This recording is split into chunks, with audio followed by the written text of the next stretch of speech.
Patapsco River.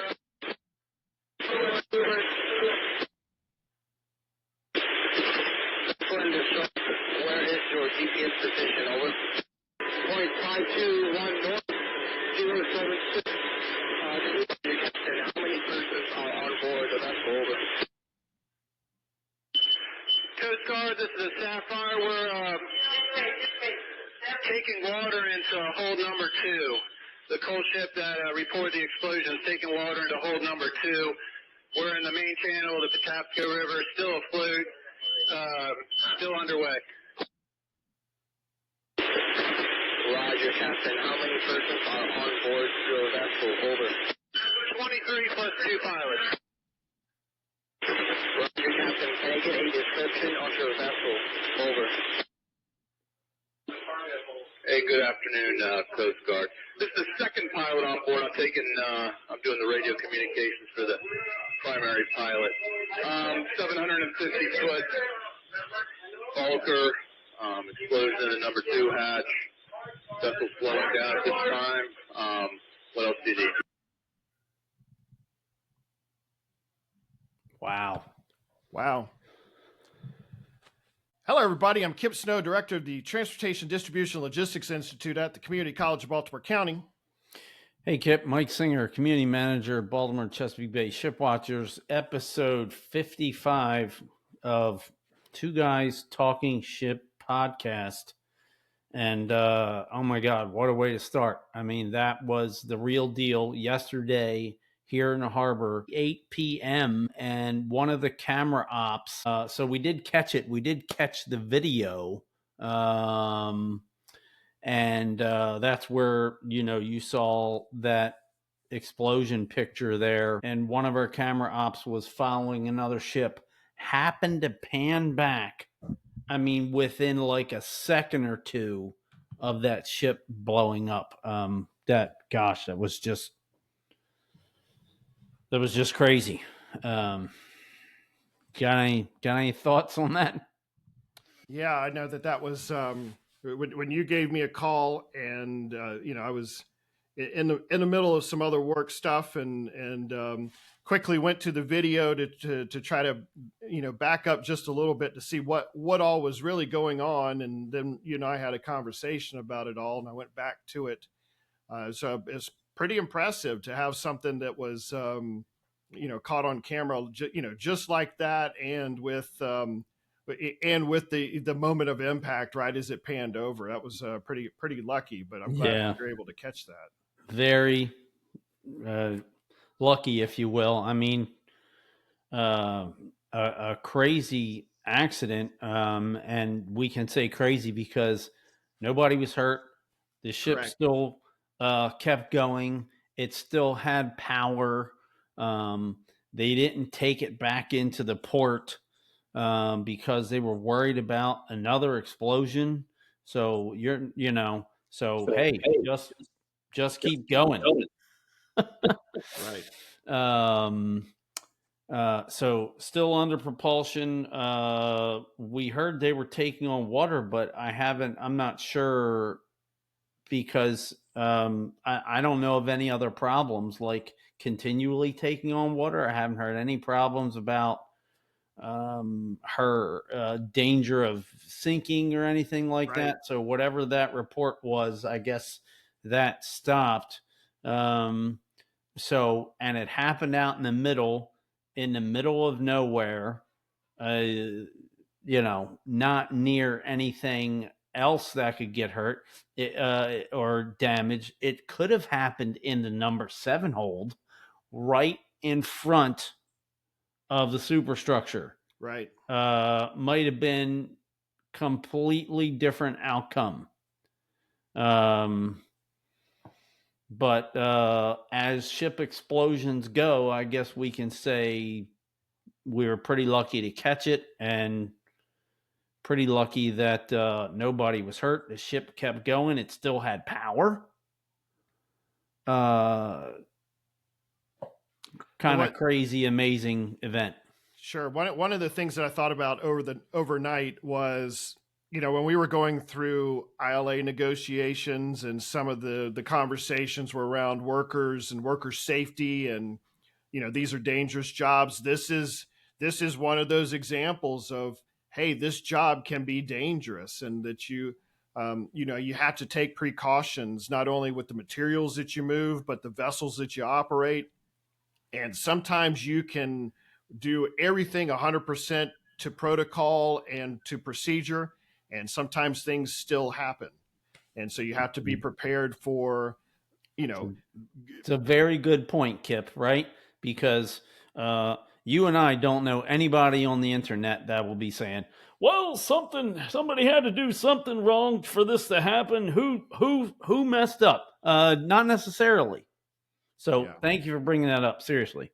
Yeah, I wanted to, that was something that kind of hit with me, and I wanted to make sure that, hey, look, again, I understand that there are folks that believe conspiracy theories and the alike, but in this particular case, this is you know a situation that just happened, and Right. you And got to be cognizant of that. right. And I'm just going to try to be a little bit funny here. I mean, some of those conspiracy theorists, I think they're using the AI generator to come up with more crazy stuff, right? Because the stuff that they come up with is like, what? Yeah. I I get that it's hard to in the moment. It may be hard to understand or believe, or this is what I would consider an impactful event. mm-hmm. And so, it can be challenging to try to get your arms around it to understand what's going on. But in this particular case, this is what the situation is. You heard the guy talk about 23 crew members on board with 2 pilots, and was interesting to hear the radio, and then you've got one person on the radio, then somebody else takes over the radio. Meanwhile, as expected, the hecticness and yelling of orders and communication in the background, Right. to really hear that. uh not every day you get to hear all that stuff when Yeah, it something really kind like of this gives you an happens. idea of what that environment might be like in those situations that they've got to go and deal with and try to address the problem. Right. And then, all your training kicks in, right? And how do you handle these situations? Um so like when we talk about and so doing some research and got some information from our friend Sal Mercogliano. Mm, And so the U.S. Coast Guard issued a safety alert like last year for high volume coking coal, which is a subset of the coal that they use in steel making, and it's known to have a high methane content. mm, okay. Um, and then another ship exploded, the number 1 and the number 2 hatch on November 27th, 2024.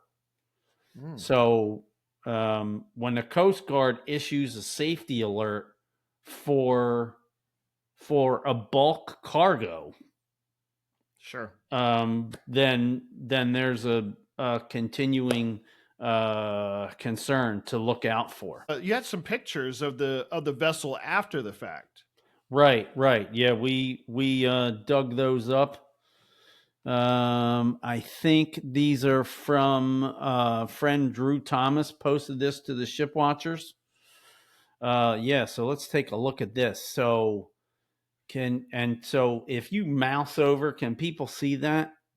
Yeah. So see that I think is the other hatch that didn't get blown off the ship. You can see this is the portion of the hatch cover for the hatch behind it. I think that's the structure of, Oh, I think you're correct. like, the top of the top of the hold up above the deck of the ship. Yes, you're correct. That's what I think that is. And then the gray behind it, can you go back to that for a second, maybe? I'm sorry. The gray behind it, I think, are the two hatches for the number 3 hold. Yeah.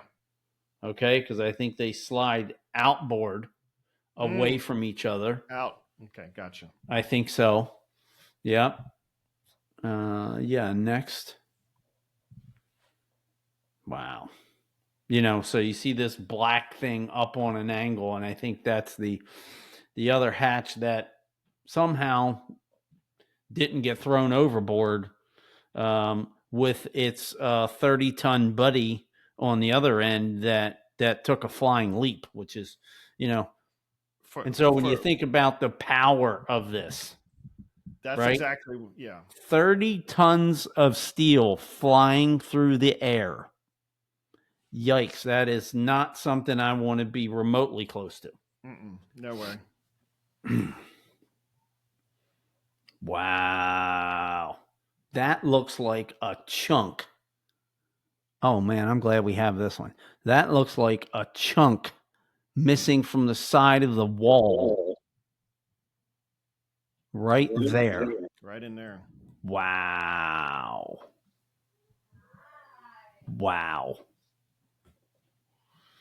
I don't know that I really looked at that. I looked at these pictures earlier, but I don't think I looked at them that close. Wow. Yeah. So those are some pictures of the vessel after the fact while it was still underway. Yeah. But this is new information right here. This just came out a couple of minutes ago. Right. So this says not to exceed a draft of 46.6 feet without obtaining permission from the captain of the port. This is from the Coast Guard, from the local region command, and they have set up draft restriction and safety zones. Right. This is the notice that you see right here. Right. And this just came out, what, 10, 15 minutes ago or something, if that? Correct. So very timely. And I'm always joking with you, right? There's always something that Mike messages Kipp about a half hour to an hour after we record the podcast. And it's this really cool nugget that always comes out after we're done recording. And so here, let's be happy that we got this nugget right before we started recording. What we need to do is we need to get coordinated with our port peeps. Hey, we're recording a podcast at like 4:00. Can you, if you got any cool stuff, can you get it out by 3? Because we're really that important and we rate. Right. Exactly. Like all the communications departments would be like, oh, the podcast. No. Yeah, right, exactly. Yeah. So, and this is what I was wondering. Okay, so let's go back to a captain that I know on one of the Army Corps of Engineer boats messaged me and said that they found the hatch. Okay. And you can see it on your map here of the location. And I know that the port opened at 3:15. So how you have, what osmosis is. You're a smart guy. Like my wife, Wendy, gotta love her. She puts up with all the Shipwatcher stuff. She gets this stuff through osmosis. She's like, did you see they opened the port? I'm like, what? I had no idea. She told me. So how cool is that? So they opened the port at 3:15, and then what happens to Mike? The questions start coming in. Okay, is it not in the channel? Is it deep enough? Are they doing a draft restriction? Do they plan to pull it out later? All these questions, and so most of my questions answered here. So draft restriction of 46.6 feet because the hatch cover is at 49.7. So you're given a 3-foot safety margin, which I think is fairly standard. And we saw them giving 3-foot safety margins when they kept lowering the threshold as they were cleaning up with the Key Bridge, right? Correct. So this is really cool that we got this information right before we started recording. It's pretty awesome. And it should be most of the ships that are out parked outside of Annapolis should be able to come on up the channel now at this point. Oh yeah, yeah, because now I might be speaking out of turn, but if you know me and these videos and how I use words on the Baltimore and Chesapeake Bay Shipwatchers, I'm very careful about what I say because I think facts are important. Sure. I'm pretty sure the ships that come in that full at 47 and 48 feet are pretty rare. Right. I think it would have to be a container ship. And I don't think that many of them come in drafting that far, right? Okay. So this ship went out at 46. 46 or 47. No, I forget. But maybe they can adjust. Let's say there's a ship out there that's at 47. Can they tweak it by a half a foot with a ballast? Sure. To be able to get in here. I haven't looked recently, but it's interesting. There are container ships piling up in Annapolis, which is kind of rare. Yeah. And maybe if there is one that's a little too deep, well, maybe they could reorganize the order, and then once they pull this thing up, right, then that one can come in later, and that's just all kind of conjecture and guessing.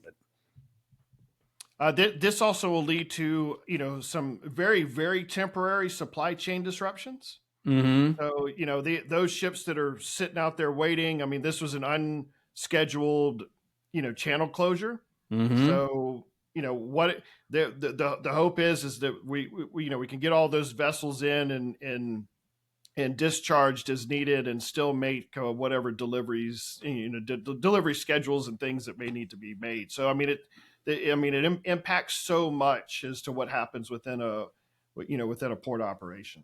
Yeah, it looks like they're pulling the MSC Ivory Coast, which is in berth 4 at Seagirt. Looks like they're pulling her off the wall right now. So something is something is moving out there. Move forward, absolutely. Okay. Right. And I was thinking, because port's open at 3:15. Why don't I see any ships moving? Right. You got to call in the pilots. You've got to transport them. I'm sure they don't everybody get in position so that when the port opens, we're ready to go.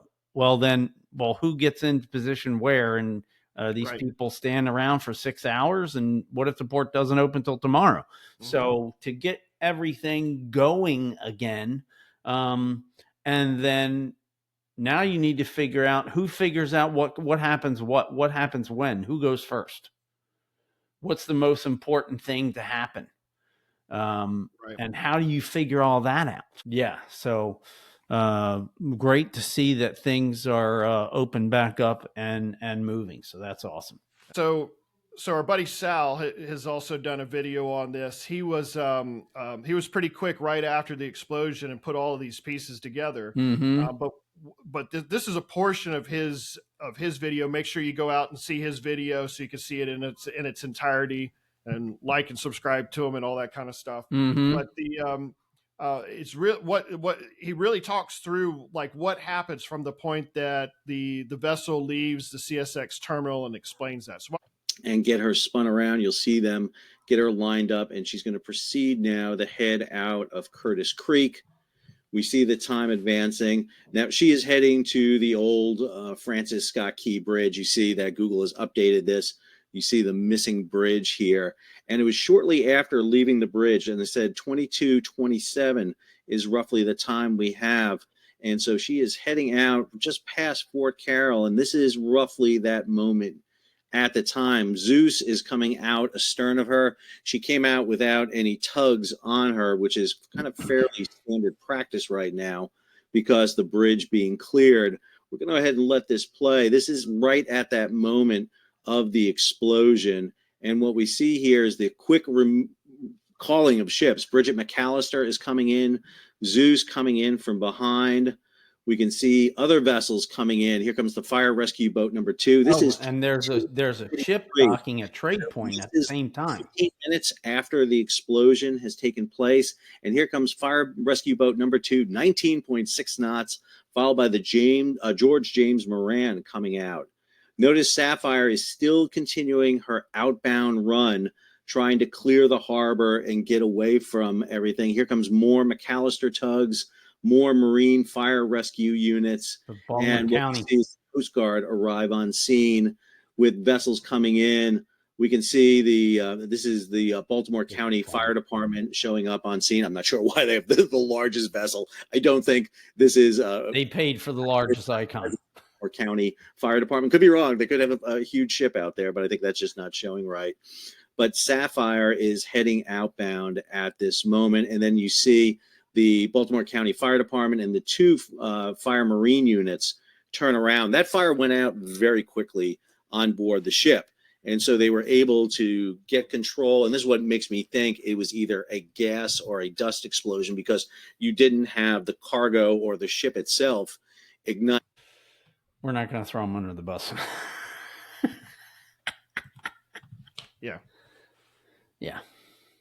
Wow. So that I thought that was a really cool, graphic that he talked through, and explaining what the everything was going on, and then you could see those corresponding conversations with the fire and rescue and the pilots and everything. It's all right there. Mm-hmm. Now, Kipp, when we grow up and become big boys, we'll be able to do that too. Right. But right now we don't have the big boy membership in marine traffic to be able to play those videos. So I'll just keep on with my PowerPoint presentations here. How about that? It works for us. That was an impressive video that Sal did put together like that. I really like seeing like how the timing was all kind of sped up, but you could see how quick the response was and how full the response was, because you had support vessels coming in from all directions. Right. And then like somehow out of the corner of my eye, I caught two tugboats pushing in a ship into Trade Point, so that was happening at the same time. And then further on, and gosh, the video must have been sped up, or maybe they had, because it takes a while. You push a ship, you hold it there, the line handlers have to come. Maybe it's just it was so sped up because it looks like those tugs came off of that ship pretty fast and came out to help, and they did. But I'm wondering if they got like special dispensation to leave faster, or just the video was so fast it just made it seem fast. Yeah. Well, I think the video was sped up. But what I think one of the fireboats he mentioned was at like 17 point something knots coming out, and you could see it speed all the way. Yeah, they were rolling. Yeah, they were rolling. Yeah, that was a cool little segment. So I think we just about got everything that we have on it for now, huh? Yeah, for right this minute. I know that this is a very fluid situation. The vessel's still out in the river. The Coast Guard, they're still putting out bulletins and information for everybody to look at and track. So we try to come on here pretty quickly to be able to provide that information. Yep. So, and the port is open. One ship is moving already. And I forget which, it's an MSC container ship at berth 4 at Seagirt. 2 tugs are on it. She's probably coming off the berth right now. Okay. So somebody's got to be first. Sure. But thanks for tuning in for for us covering this event. I'm speechless. Yeah. Yeah, that's a lot to try to kind of gather and put your arms around and try to understand and figure all this out. So this is a little bit shorter episode for us for this week. We wanted to come in and try to fill in some of the gaps of information, and as we get some more information, we'll put it together. And in our next podcast, we'll go for the full episode with all of the good information that's coming out of the Port of Baltimore. So. Yep, and we do have some cool stuff to talk about. All right, everybody, thanks for tuning in. Have a good week. Happy ship watching.